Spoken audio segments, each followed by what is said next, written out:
I'll work you out, get you right with your physical. Always just another interlude. Asking all the questions, girl, you know I don't do interviews. It's pitiful that when I'm with them other bitches, I pretend it's you. Oh, you work at Kohl's, you in dental school. It is. We back with another episode of the Interlude. This definitely feels much better. but we definitely have a lot of topics we're gonna run through for y'all. There's a lot that happened in music this past week, bro. It's been crazy. It's been all over the place with things going on related to the music industry. I guess we'll start with the longest thing that's kind of been talked about now. Everybody new favorite word, the entanglement. I mean, we all know what's been happening up to this point. I think the only reason it's kind of relevant again now is because, of course, August Alsina chose to release a song titled "Entanglement." First off, what's the reason? You tell me, because I don't know. What's the reason? It's as simple as you can put it. He hurt. He was pissed at how I believe that he felt like they was going to handle the situation differently. They handled the situation like a boss, a husband and a wife. They sat down on TV, however you want to put it, and they put out them discussing Jada's entanglement, and they let that be that. Didn't mess up their money. Didn't mess up their image. It's a boss move, bro. How can you not be mad at that? He hurt. Young boy hurt. Get it? I mean, but a boss move, I guess, like, what other move did they have? Like, what did he really expect them to do?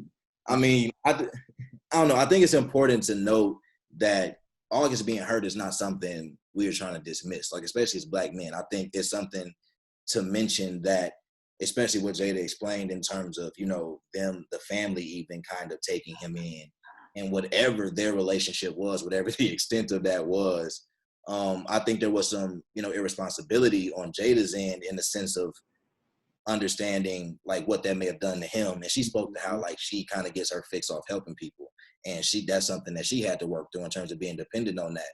And that's really messed up. And I think anybody can understand where August's pain come from. My biggest thing is like, August, grown, bro. You got to take it to the pen and move on. It is what it is. If you're gonna take it to the pen, like if it's gonna be a part of your pen, like that should have been in your album. Or if anything, save it for something else. Or if you're gonna release a song, like, I don't know, the whole song thing to me was just. I've heard people call it a bird move. I don't know if I would go that far to call that man a bird move, bro. I think it's a lot. I think it wasn't necessary, and more so to a point that you've made. I don't think it helped his career at all. But I get it, but it's just like the spotlight that he want to paint on him right now, then so be it. Let it be that. But at a certain point in time, bruh, let it go.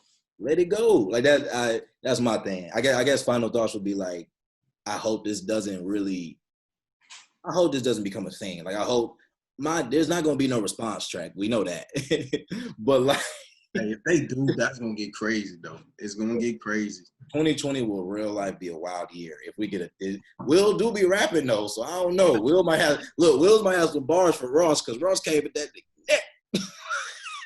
Hey, you think they got beef on the side? Like, dang, hold up, bro. Ross really got a problem with the Smith family, bro. I can't hold you. Will be rapping. Hey, Will drop a diss track. I'm gonna tune into that for sure, because it's for sure, boy.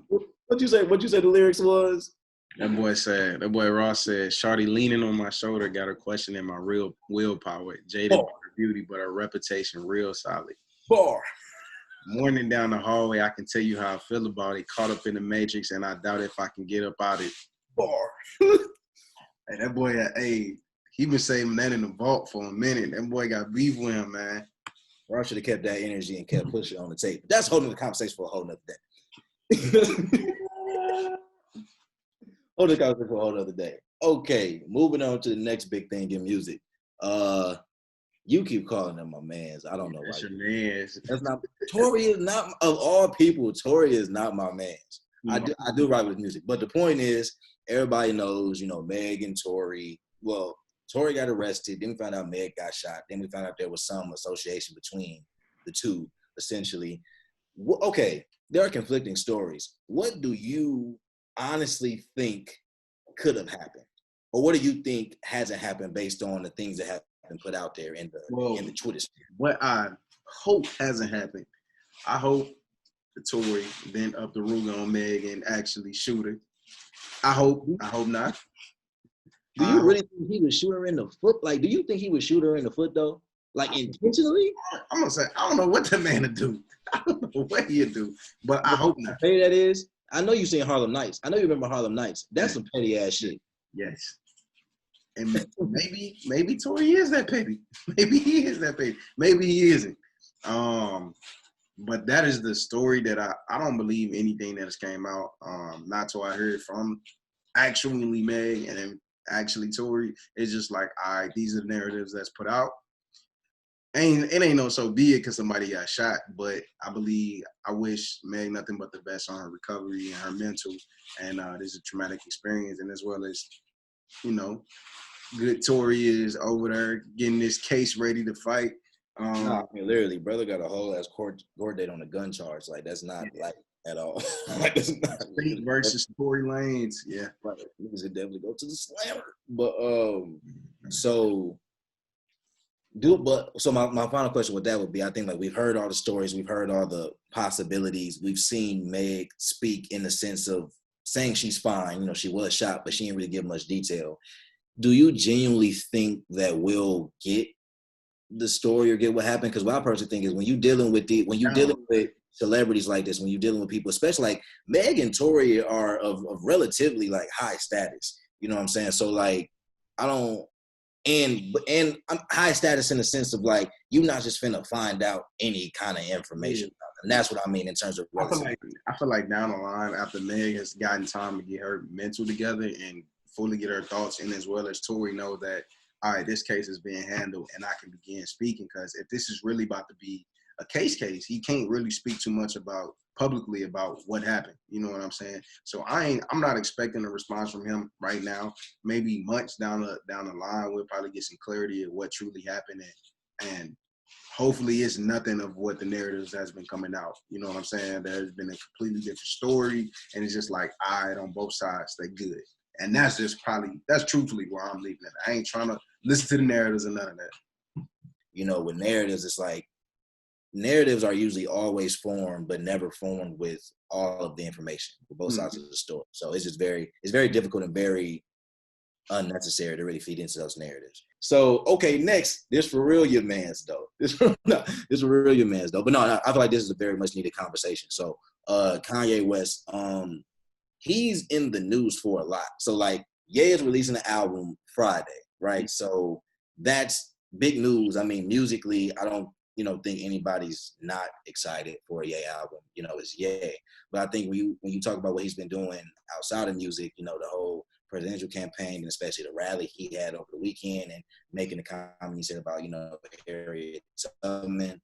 I think we both agree that comment is absurd, but I did like a lot of what you were saying when we were talking about how we're approaching that and how we're responding to it. So I do want you to kind of like go into that a little bit in terms of how we have to be careful about the energy we give to those things when that's not something that we're going to change, and how you balance when you have an artist who's great musically and you want to support them that way, but then you have all this other stuff going on. And that was my thing. Like for the longest, that was hard because don't get me wrong, I like Kanye West. I like what he's done for hip hop. You know what I'm saying? One of the great producers. You know what I'm saying? And kicked off the last decade with two of the biggest hip hop albums. You know what I'm saying?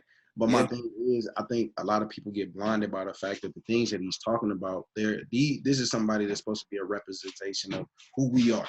No matter how you want to put it, he's reached that status that he's brushed enough shoulders with these people that runs our society, run entertainment, run government. You know what I'm saying? And the fact that when he's having rallies or when he's talking and holding interviews, the things that he's talking is like you throwing dirt on the people that paved the way for you to even be in the position for you to be in. You know what I'm saying? If it wasn't for them past leaders and stuff like that, this freedom that allows you to speak so freely about the things that you feel wouldn't even be granted. So when people start being blindsided by the fact that he makes great music and it's like, oh, Kanye West can do no wrong, it's just like, even when the topic you was just like, don't bypass the idea of what, you know, what he's doing. And it's like, bruh, I was a person, I fought for the longest, like, y'all man's just tripping. You know what I'm saying? Like, he's saying crazy stuff. How can y'all not see this? And people like, I mean, and we can't have that.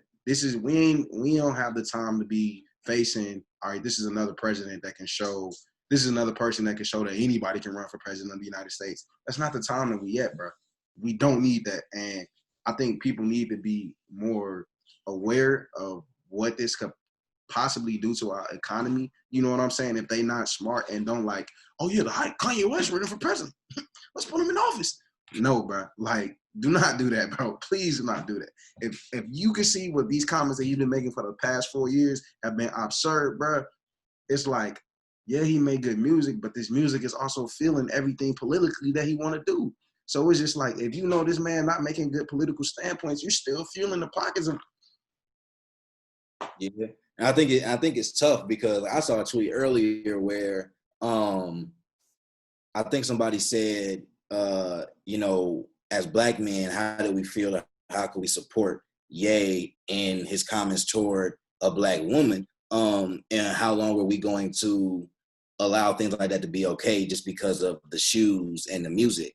And I get the question. I don't feel like it's valid to assume that, you know, every Black man is okay with that because they're not speaking out on it. But at the same time, I think it's a good point because I think when you look at Ye past music, but only in the sense of fashion or in the sense of, I shouldn't say past music. When you look at Ye musically in the sense of how big he is and what he means to a lot of people, especially our generation, like you said, in 2010, you know, our generation, we damn near entering high school, like we around that age. And that's when My Beautiful Dark Twisted Fantasy comes about. So even if we didn't know about Ye before then, we probably gonna go back and learn at that point. So Ye is a real big fixture for a lot of us.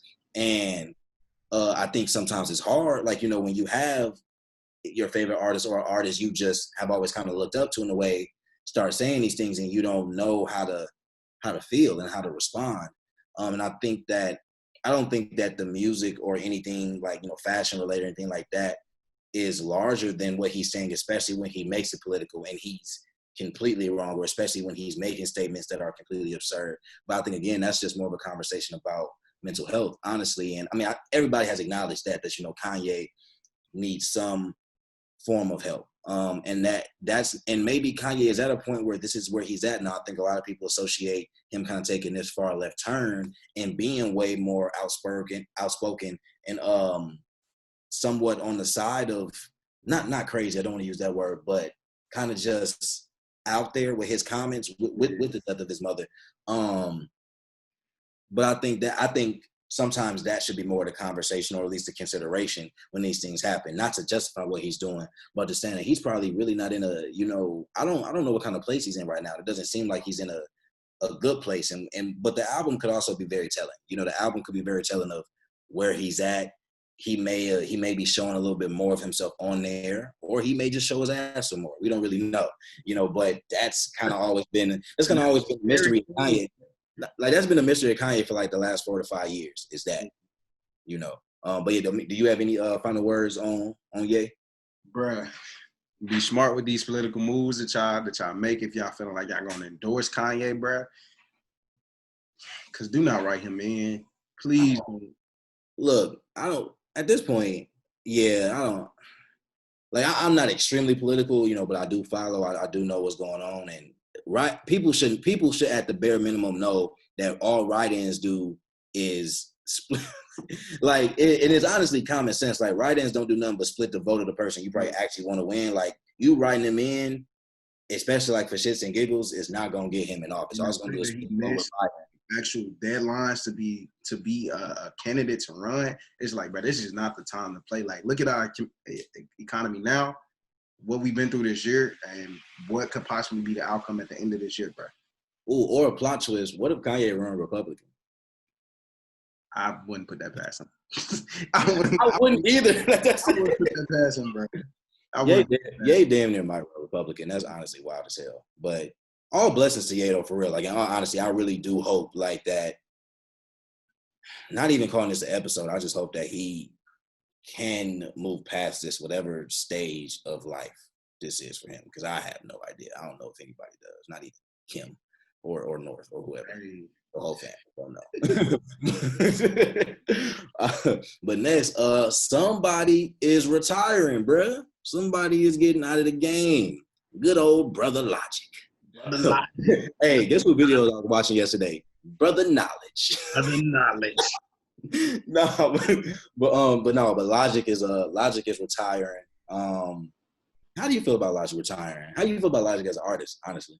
How I feel about him as an artist, I believe it's been dope to follow his career since I was like a youngin' in middle school, late middle school, going into high school, still following him, seeing him get his notoriety over the years and stuff like that. Seeing him feel like he reached a peak or a pinnacle in music to just be like, all right, I kind of made it. Like he was on pop streams, hip hop streams. Like Logic was everywhere at one point. Yeah. Did he do enough to say like he's in that conversations of the Kendrick Lamars and Drakes? And no, and that's probably a deeper conversation that we'll get into later down the line.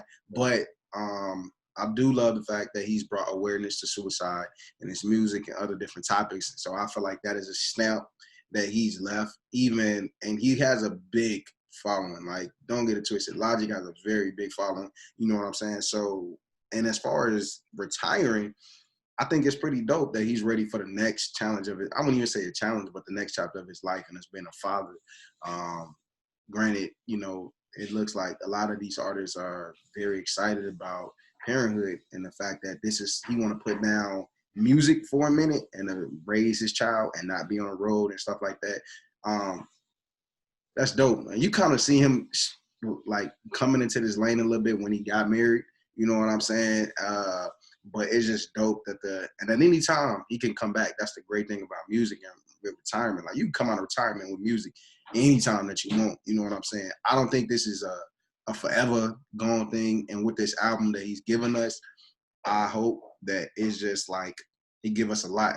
I'm not expecting much, but as somebody that's still a fan of hip hop and lyrics and know that he's still cold with the wordplay, I definitely look forward to him opening up a little bit about how he's feeling about parenthood and his retirement and stuff like that. So that's what I'm looking forward to towards the album. What about you? Yeah, I'm excited to hear the same thing. I would consider myself a fan of Logic. I mean, I got the first Logic I ever heard was Young Sinatra, Welcome to Forever. Like that was the first I heard. So, you know, like that as far as me being put on to Logic with that, I was like, he the truth. Like he nice. And so I think the only thing about Logic's discography is that, like you said, he hasn't really put himself in the class of people that he probably could skill wise. I don't know if it's an appeal thing, or I don't know if maybe because of the whole biracial thing, he just didn't get a certain audience because, you know, a lot of people be like that. Like they just, you know, it's the same way a lot of people feel like M, like niggas in the industry respect M, but you got a lot of niggas that hate M's music. And I ain't saying M has made music necessarily recently that's amazing, but you still can't, you know, disrespect M as an MC and as a lyricist at that. And I kind of feel like the same goes for Logic. Now I will say I'm more of a fan of like the Sinatra tapes and the Bobby Tarantino tapes, which are more so mixtapes as opposed to his actual studio albums. But at the end of the day, still an extremely talented artist, extremely talented lyricist. Like you said, we're both fans of lyricists, so he's always kind of had a place with me in terms of somebody who I rock with. Like you said, I think it's good. I think it's good that people are seeing that they can. I think for a long time, you saw a lot of people not feel like they could step away from music. Like if you think about it, back in the day, nobody was stepping away from music willingly. Like you saw a lot of people step away from music because of contract disputes or label disputes, or because they got blackballed by the industry or whatever the case may be. You ain't see people willingly like, got this freedom. I don't want to make music right now. Yeah, I don't want to make music right now, or I don't want to do this. I'm taking a step back. So I think it's good to see a lot of artists have been doing it as of late. Because like starting a family is important, and because you're a rapper, because you're a music artist, doesn't mean that you don't still want that same joy or want that same experience. Mm-hmm. Only thing is now you're coming out of the spotlight and you're not providing the service that you have been providing for years. But it's in a way, it's the same way, like, people got to take off of work, you know, when they, like, when a mother has a child, like, she has to take off of work. So I just think it's the same way, like, as a parent, like, as a father, you want to be there. You want to be around. You don't want to be caught into having to go on press runs and go on tour after you do an album, or all these late nights in the studio where you get to miss, where you run the opportunity of missing those moments. I mean, in the next person about to talk about, he spoke about that in the article, you know, we just read that, you know, dropped today, and we was lucky enough to find it before we recorded. but right, man, timeline blessed us that one. But yeah, blessed us with that. But Cole dropped the article with the Players Tribune today. And I mean, I love the Players Tribune as a platform, like, not only for players, but they've definitely allowed other people to just use that platform to get their stories out. And I think it's amazing that a platform exists like that. I mean, you're seeing more podcasts and stuff come out now, but something like the Players Tribune, especially in written form, and I think that's a much needed therapy for a lot of people to be able to write those stories out and not necessarily have to say it vocally, but just get it out on paper and release it to the world. But I mean, we both read it. We read it together on camera. But man, so much in there. But I'll let you start. What were your thoughts on the article? What were your thoughts on what, like, simple for folks? All I know is J. Cole is about to put people in the put the rap game in the blender, do exactly what I know he could do. Like, that's all I took from straight up, bro. But I will say, outside of that, being excited about that and knowing that his fire for hip hop has been reignited, that he addressed a lot of things.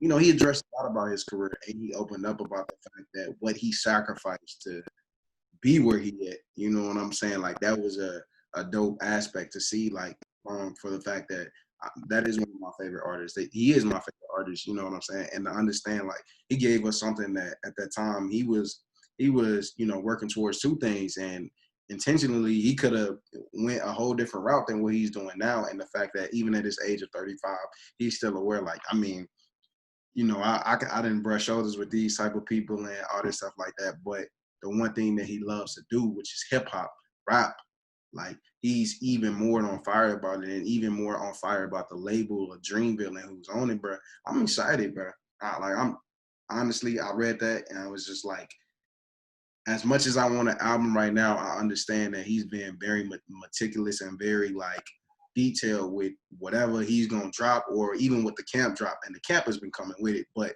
that's, you know, different thing. But at the same time, it's like, it just got me very fired up about everything in the movement where Dreamville is going. Like, all right, they hitting the strides that I knew the potential was there, but to see him, and now that he confirmed it in that article, is like, Blender. Yeah, no, really, yeah, Blender for sure. No, reading the article made a lot of the last 5 years make sense. And I think even as fans of Cole, we saw when he kind of took that approach of, I'm gonna kind of take this step back. I'm not gonna be in the public light as much. I'm gonna, just drop my music and that pretty much be it. Like, no social media presence, like nothing like that. And so for me, like, there was so much nostalgia in that article. Like, if you are a Cole fan, like, diehard from day one, like, there's so much nostalgia in that article. Like, so many moments in his career that you revisit, like, that's what you was going through when you was doing this. Like, that's insane.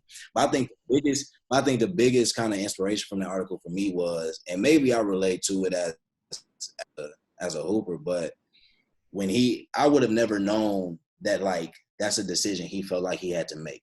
Like, I would have never known he felt like he would have had to choose between potentially playing ball and knowing, like, yeah, I'm going to make this team and ride the bench and maybe get some playing time as a senior and maybe get to play overseas and maybe eventually get to the league.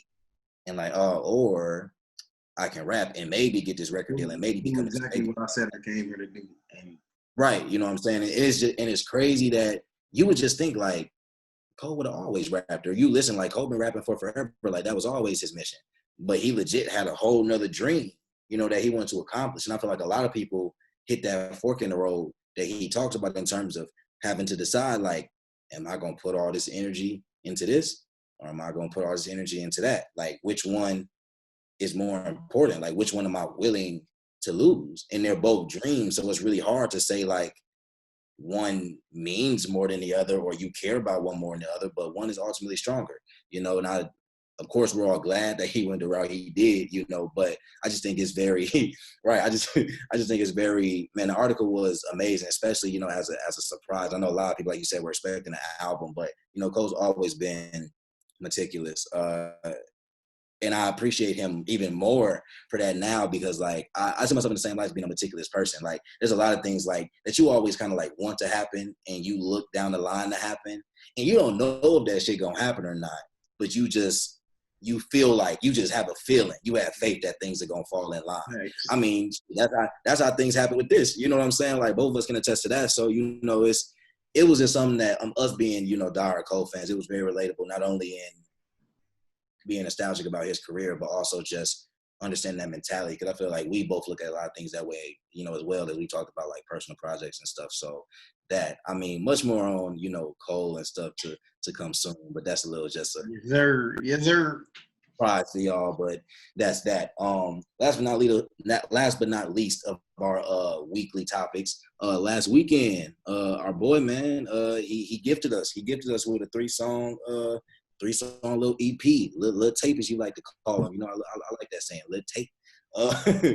But man, Joey drops off the light pack, and man, how you feel about it? I mean, we both talked about it. I love it. I know we both love it. But what did this, if anything, tell you about Joey, and what do you want people to understand or look, you know, at Joey for, you know, moving forward after this?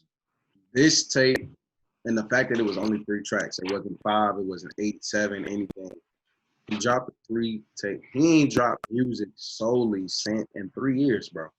And the fact that this tape, to me, it showed that from the time that Joey has entered the game to now, that he has been very progressive with his music. He's been very progressive with subject matter, with what he's talking about. And, bro, like, Joey is really ready. I feel like he's ready to be considered in the conversation of the everyday people that we're talking about, because of what he's talking about in the times that we in now. Like, bruh, like Joey has been doing Joey literally since he's entered the rap game. Like it's so scarce that people stick to, you know, to their roots, and who like people come in the game like this and then they start trying to do crossover and all this other stuff. Like Joey is ready to be considered in the conversation. And the fact that he's around our age still, like he's been in this game for so long. This tape, this 3-track tape showed me that he's ready to take that next leap to be in the conversation with some of the biggest names, and people need to stop sleeping on him as a lyricist, as the content that he puts out, and like just really like even the videos, you know what I'm saying? Like he really be coming with it. So this just made me like really geek for the album, bro. Like straight up. Like if the album gonna sound like that, or even no, listen, I told you after I listened to the tape, I said Joey's discography is something that needs to be talked about. And I hope we're going to make this come to fruition. We're going to do a discography series at some point, but that's neither here nor there. But the point is, Joey's discography, I feel like, is very underrated in the sense of, I think, because Joey is similar to Kendrick in this fashion from a discography standpoint. There's so much time in between the projects that the projects are quality, but a lot of people, for whatever reason, don't take quality over quantity. Like you look at, it's the same way when we were talking about artists of the decade. A lot of people's argument against it being Kendrick was that Kendrick wasn't relevant enough or more than, you know, some of the other artists in that conversation, which to me, I feel like the counter to that is, if you're talking about somebody who's making quality albums every time they drop, just because they're not dropping every year and a half or 2 years, they're not dropping in the window that keeps them relevant all the time, how can you knock the quality, especially if it's tier? Doing music, bro, to have your content be consistently good quality after the last tape, bro. I feel like that is a very difficult. And it's not right, and it's not something that every artist has done. And I think Joey started a little later, I will say that. So Joey kind of first, like for real, made his name in the game 13, 14. I think 1999 was 13, or was it 12? It was 12. I believe it was 12. 12? Okay, might have been 12. So 1999 was 12, but then we didn't get Before the Money until 15. 14, 15. We didn't get Before the Money till 15. Then we didn't get All American Badass till 17, and since then we haven't had anything. So, and that's only 3 projects in the last decade essentially for Joey. But I think the thing about Joey is, I think people forget how young Joey is. Joey probably ain't even in his prime yet. You know what I'm saying? So Joey gets back to a place where like music is really his focus. Mind you, Joey also been acting, stuff like that. So Joey has been tapping in the, you know, like other revenues of entertainment, which is good. I feel like if you have that versatility, definitely get, you know, all the bags that you can. But when he's focused on music, when he's like, my focus is music, I'm in tune with this, that's a dangerous man, bro. And like you said, that album, I feel like will tell a lot when it eventually comes. I hope it comes before the end of the year. I honestly do. But, you know, we shall see.